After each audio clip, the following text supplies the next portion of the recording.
Welcome back, Biology 104. Today we're going to be covering the roundworms notes.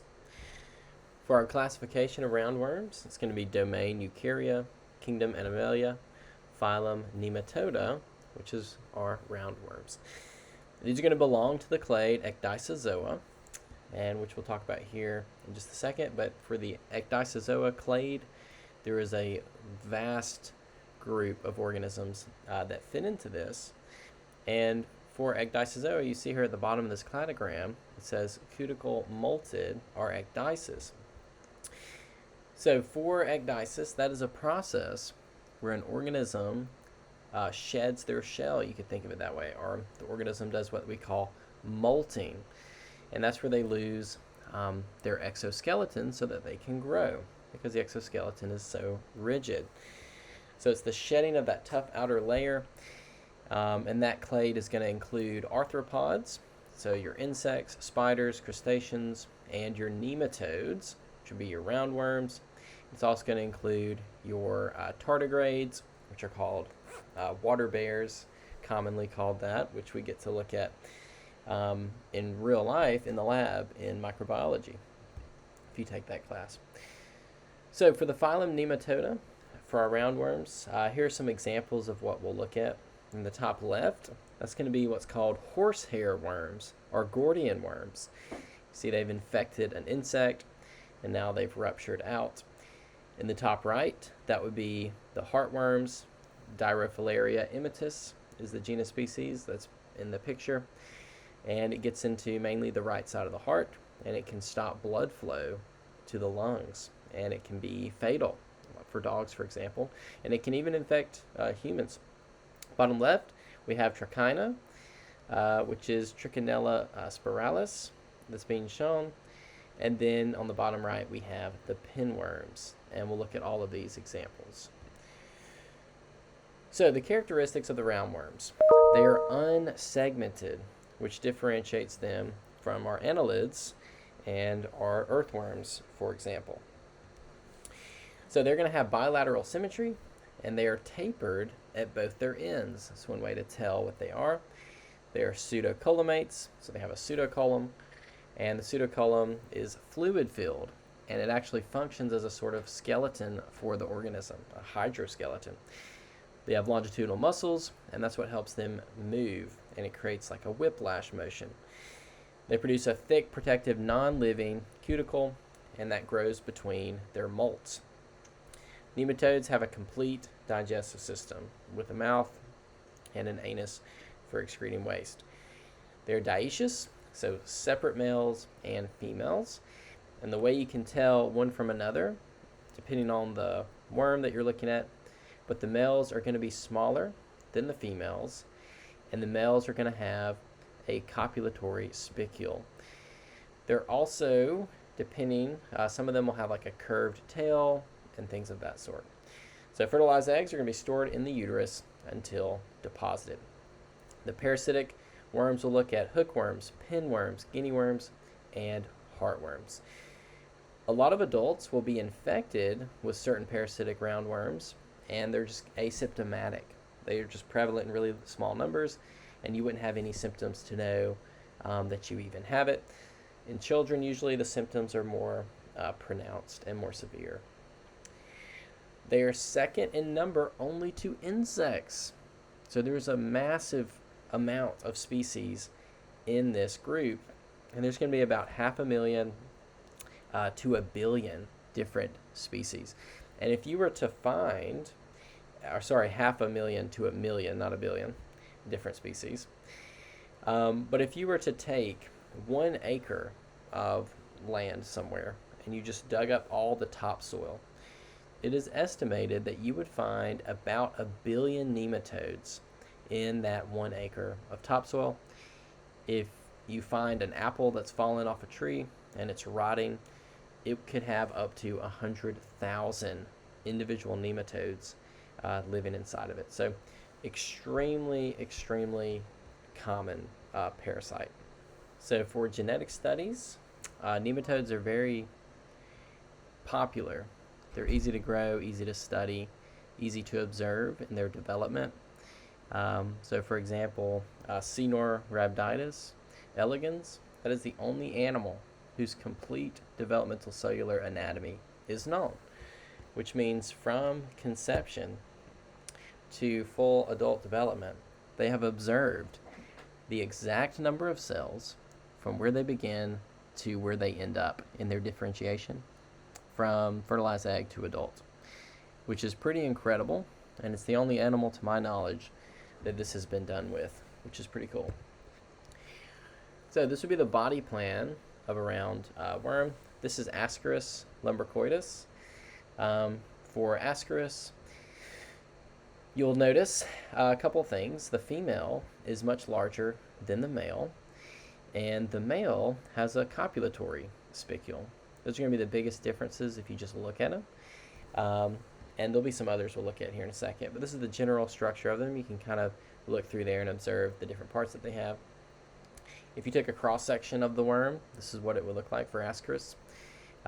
You'll notice you have all these longitudinal muscles that have been bisected here, and those are branching out neurally from the dorsal epidermal cord and the ventral epidermal cord, and that's what's going to contract to allow them to have that whiplash movement to move through a medium. So you'll see the intestines, intestinal lumen, the ovaries, oviducts, eggs, etc. spread throughout there in that little cross section. So some other things. If we zoom out and put some color on the diagrams here, you'll notice at the top left, which would be looking at the top of a female, the front of a female, the Ascaris, it has 3 fleshly lips on its mouth. And when we do the dissection for this, you'll get to look at those and be able to observe them very closely. You'll notice the mouth, the pharynx, then it goes into the intestines. Not as many compartments as we saw with the annelid with the earthworm, but still, it's a complete digestive system. It has a mouth for food intake and an anus for waste elimination. You'll see the oviduct, the ovaries, uteri, vagina, genital pore in the female. The male, you see the testis, ductus deferens, seminal vesicle, ejaculatory duct, and the copulatory spicule. So they have all these male structures and female structures. So we have the male and the female. So they're reproducing sexually. Of course, we're just going to increase that genetic diversity. This is what it looks like. If you zoom in really, really close, you can kind of see the lips poking out on the Ascaris there. And then if we look at the posterior end of the males and the females, you'll notice the male has this curved posterior tail with the copulatory spicules coming off of it. So right off the bat, when you pull these out of the tube, you'll be able to tell which one is a male and which one is a female. So for Ascaris lumbricoides, this is one of the most common worm parasites of mammals, and it's even common in humans. Around the world where they do not have modern plumbing, people get Ascaris infections extremely commonly.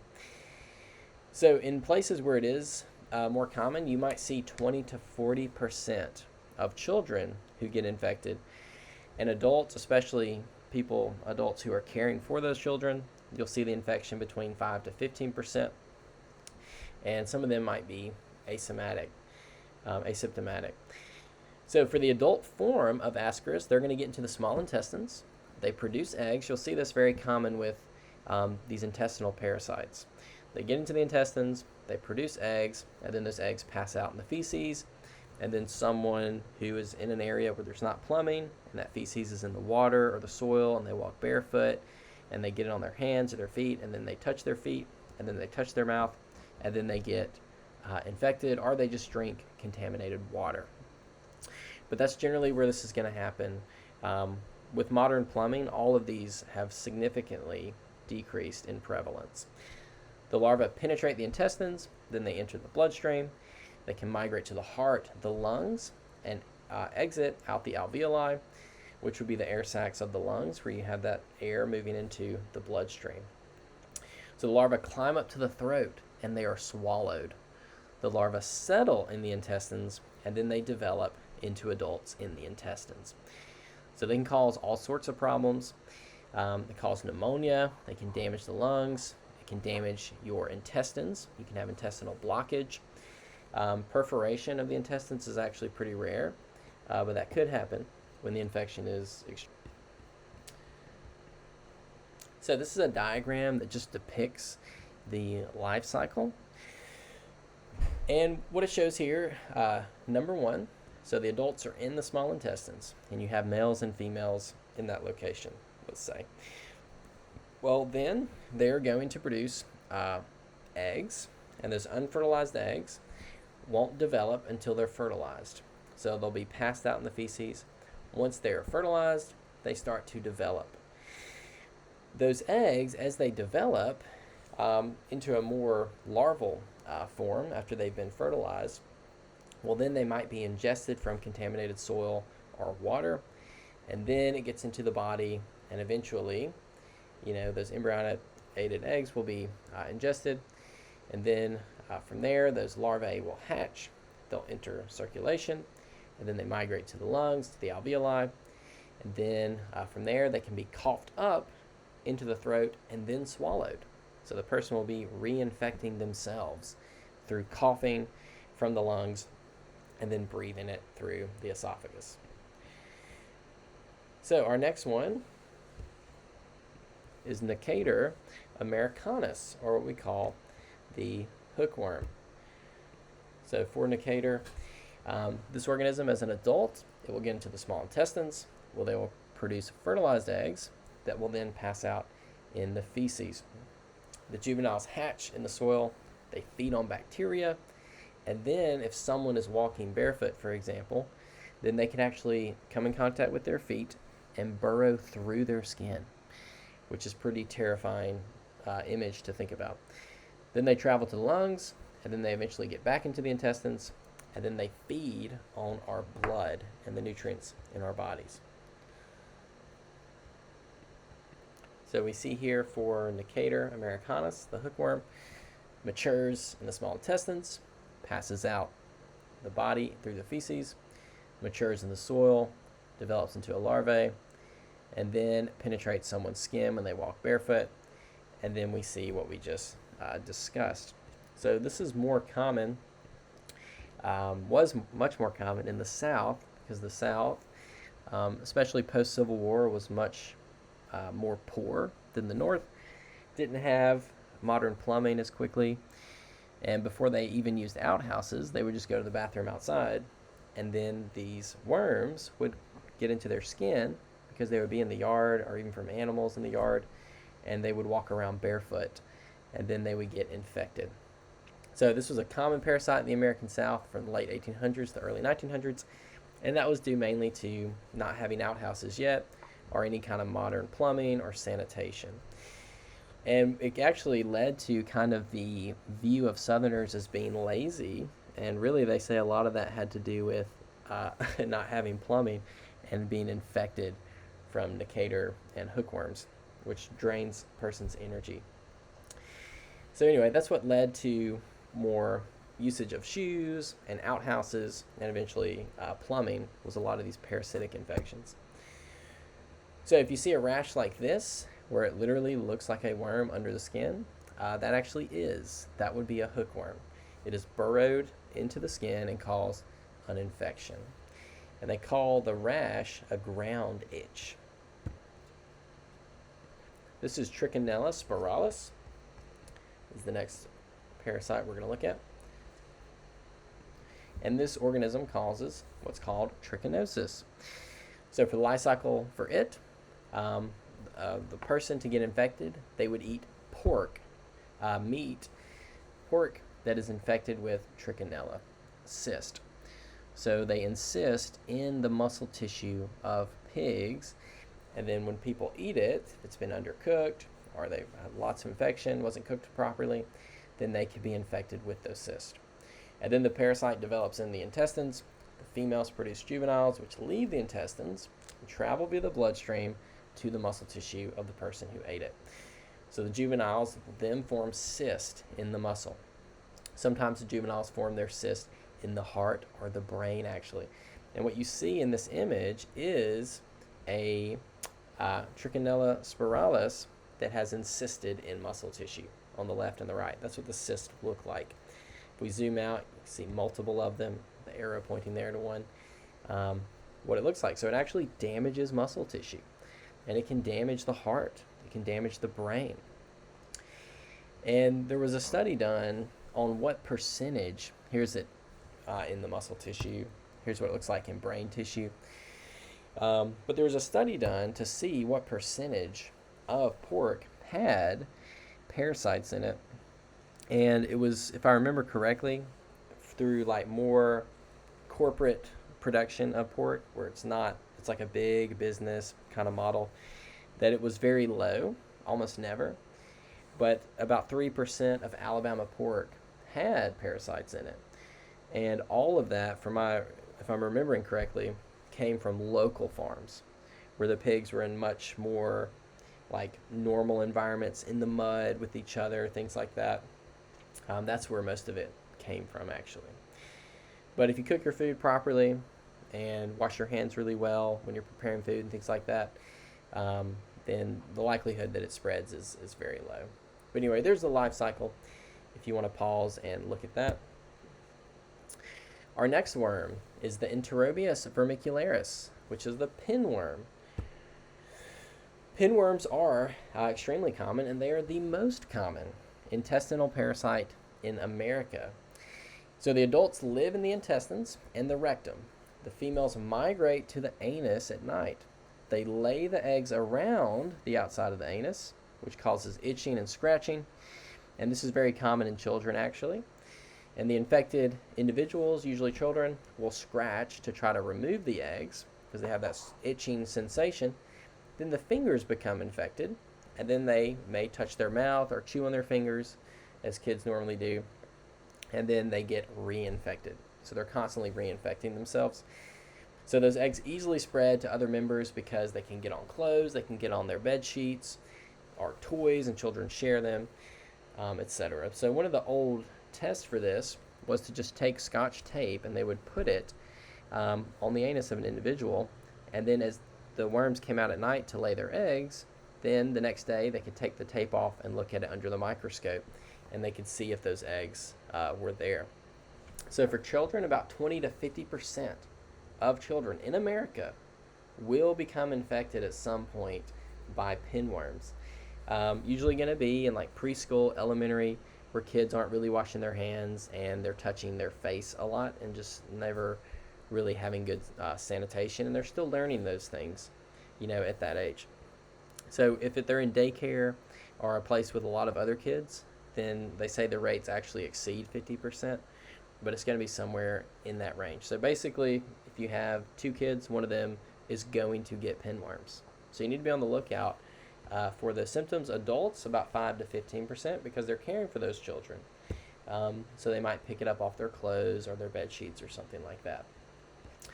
So to prevent this, the best thing is good hygiene, because it's being picked up. The eggs are being picked up. So don't bite your nails, even if you wash your hands really well, but they might be under your fingernails. And they've done studies on washing hands, and getting the stuff out from under your fingernails is extremely hard. And nobody really does when they wash their hands. So even though you've washed your hands, if you're biting your nails, you might actually still get infected with a parasite from their eggs that have gotten caught under your fingernails. So our next one is Wuchereria bancrofti, and this causes elephantiasis. So for this worm, and this is called a filarial worm, and there's different types of these. You have elephantiasis, the cause of that, elephantitis, heartworms, and river blindness that we'll look at. But for this, elephantiasis is when Wuchereria bancrofti gets into the lymphatic system. Well, your lymphatic system and your lymph nodes, your lymphatic vessels and capillaries are going to pull extra fluid from the capillary beds in your body, from your cardiovascular system. So when fluids, it's highly pressurized, they move through these capillary beds, fluid is actually lost in those areas, and your lymphatic vessels bring that extra fluid back into the bloodstream. So it's like a drainage system. So if you have a parasite in those lymph nodes where that lymph is being filtered, well, then it's going to block up the drainage system, which leads to swelling. So we think of elephant, and literally this looks like on people, it looks like elephant skin. Their skin gets real thick and swollen. So we'll look at that here in a couple of slides. So for the life cycle, the adults live in the lymphatic system. The females release their young into the blood and the lymph. Mosquitoes pick up the microfilaria when they bite the infected person. So when they bite them, they pick it up and then they spread it to the next person. So the mosquito is the vector of von Crofty. And that's what that looks like here in the life cycle if you want to pause and look at the steps. But just know it is the mosquito that is the vector for this parasite.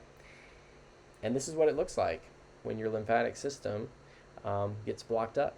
You get swelling.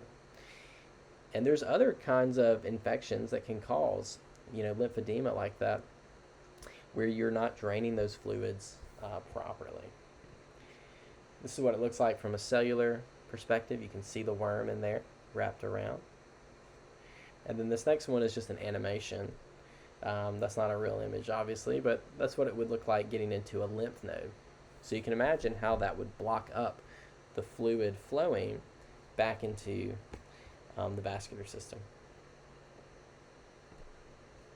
Last one will be the heartworms, and we're going to have Dirofilaria immitis to look at for this one. For the life cycle here, the adult female heartworms release their young into an animal's bloodstream. Then the mosquito becomes infected with the microfilaria. While taking a blood meal from the infected animal, the microfilaria will mature within the mosquito within 10 to 14 days, by which they will reach the infective stage. This is what that Dirofilaria immitis life cycle looks like. And we have the vector of the mosquito. And this is one reason why, particularly in other countries where the infection rates are higher, we're trying to get mosquito nets and things to prevent mosquito bites, because they spread all types of diseases, and particularly parasites, which you think might be too large for that, but they are not. So what it looks like for heartworms in a heart. We think about heartworms and they get into the right side of the heart, and we wonder, like for dogs, they take their heartworm medication. Like, is it fatal if they do not take it? And it will be. Almost always, it will be fatal if they are not treated, because it just damages their organs and eventually leads to organ failure. It's not just dogs that can get it, like wild wolves, coyotes, foxes, they can get it. And they're actually considered the natural reservoir of heartworms. So they come from there. Cats can get it, but it's not as common. Humans can actually get it as well. But the worms usually don't kill humans, although they can cause infection. So here's what it looks like zoomed out a little bit. You can see on the right side of the image, we see a diagram. And again, the heart of the patient's facing us. So this is actually going through the right side of the heart for the person here. So they're going to infect the right side of the heart and the pulmonary arteries. So the right ventricle, the right atrium, and those pulmonary arteries are going to be the site of infection. And what it does is it obstructs the blood flow to the lungs. So you can imagine all the problems that would cause: reduced oxygenation, hypertension, heart failure. Not going to be good. River blindness. This is the life cycle for river blindness.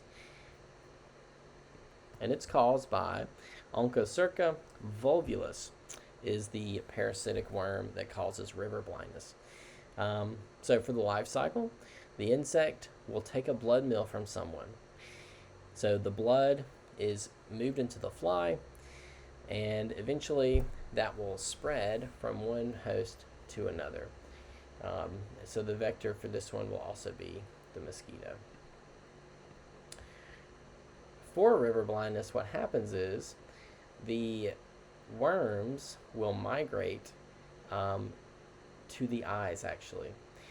So what people do now in these other countries, if they can't get the treatment, then they can't get the treatment. It'll eventually lead to complete blindness.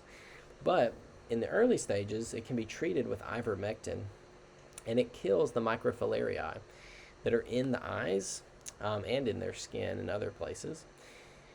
So what happens is they'll have itching, they'll have these lesions, and ivermectin will actually kill the worms. So it will stop those symptoms. But the problem is the adult worms are not killed by ivermectin. But they're not causing all the inflammation from the immune system as much as the eggs and the larvae. So what happens is the adults will still go on living for 10, 15 years in nodules. So you'll actually have to be given new administrations of ivermectin twice a year to kill more of them as they lay eggs and break from the nodules. They have other surgeries that they can do. They might surgically remove the nodules, but usually they'll just use ivermectin spread out. And they do have other more intense therapies like doxycycline that can actually kill the adult forms. Well, it kills the bacteria actually, which harms the adults. There's a certain bacteria that has a symbiotic relationship with them. If you can kill them, then you can eventually kill the adults. So our next phylum, Nematomorpha, would be the horsehair worms. And we're not going to talk much about that one, but you can see why it has the name horsehair. We saw that in the image before where it had infected a grasshopper and ripped through the insect. You have marine worms, different types. You see the variants in their body structures, super cool looking. Tardigrada, or tardigrada rather, would be the water bears. You can see why they're called that. They look like little bears, and they kind of move their arms like bears, like trying to get honey or something. It's really cool. And in microbiology, we get to look at those under the microscope. And then velvet worms. And that'll be the end of our roundworm notes.